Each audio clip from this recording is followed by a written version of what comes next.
Shalom Bapak Ibu, saudara-saudari yang terkasih dalam Tuhan. Jumpa lagi hari ini kita dengan renungan harian yang berjudul doa transaksional. Kita akan membaca di Matius 6 ayat yang ke-8, demikian firman Tuhan. Jadi janganlah kamu seperti mereka, karena Bapamu mengetahui apa yang kamu perlukan sebelum kamu minta kepadanya. Kalau Bapak Ibu membaca lengkapnya Matius 6 ayat 5 sampai yang ke-8, perikopnya adalah berjudul hal berdoa.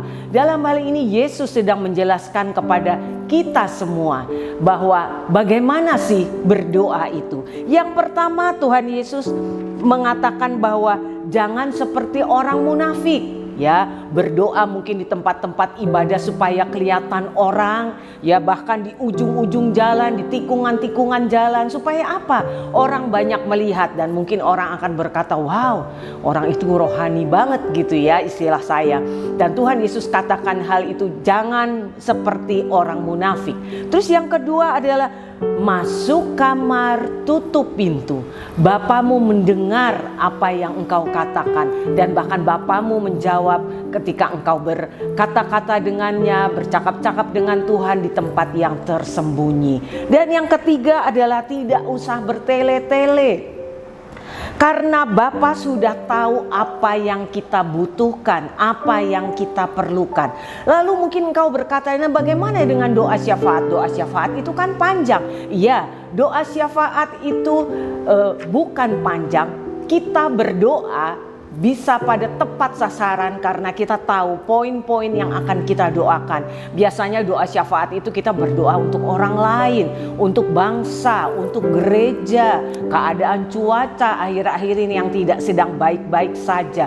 Boleh, tapi biarlah tepat pada sasaran dan ada poin-poin yang utama yang itu yang kita doakan. Dan yang menjadi pertanyaan, jika Tuhan sudah tahu, lalu mengapa kita tetap berdoa? Doktrin ini menghancurkan konsep tentang doa transaksional.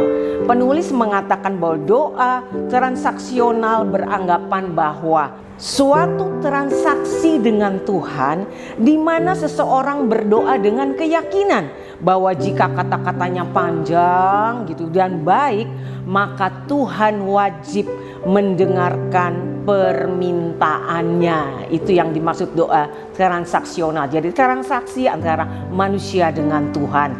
Dan sekarang bagaimana dengan perspektif Injil? Bagaimana doa dalam perspektif Injil yang akan kita bahas? Doa menurut perspektif Injil adalah sebagai sarana penyelarasan kembali antara kehendak manusia dengan kehendak Allah. Bukan upaya untuk membelokkan kehendak Allah agar selaras dengan keinginan kita. Jadi doa menurut Injil adalah keselarasan ya, hubungan antara manusia dengan Tuhan, bukan keinginan kita, tapi baiklah itu kehendak Allah yang selaras dengan keinginan kita. Bapak Ibu, tidak perlu dipungkiri bahwa seringkali ketika kita berdoa, kita tuh maunya langsung dijawab, langsung dikabulkan oleh Tuhan. Dan tadi saya mendengar firman bahwa walaupun Tuhan belum menjawab doa-doa kita, tapi percayalah penyertaannya, perlindungannya, kekuatan yang Tuhan berikan dalam kita menghadapi persoalan demi persoalan dalam kehidupan kita.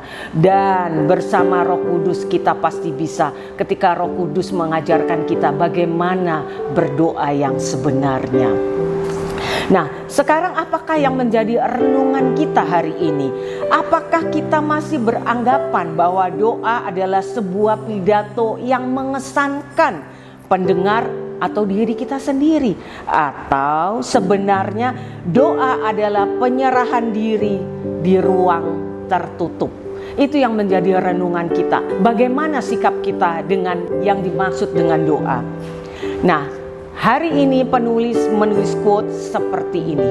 Doa adalah sebagai sarana penyelarasan kembali antara kehendak manusia dengan kehendak Allah. Tetap semangat berdoa, Selamat beraktivitas, Tuhan Yesus memberkati. Immanuel.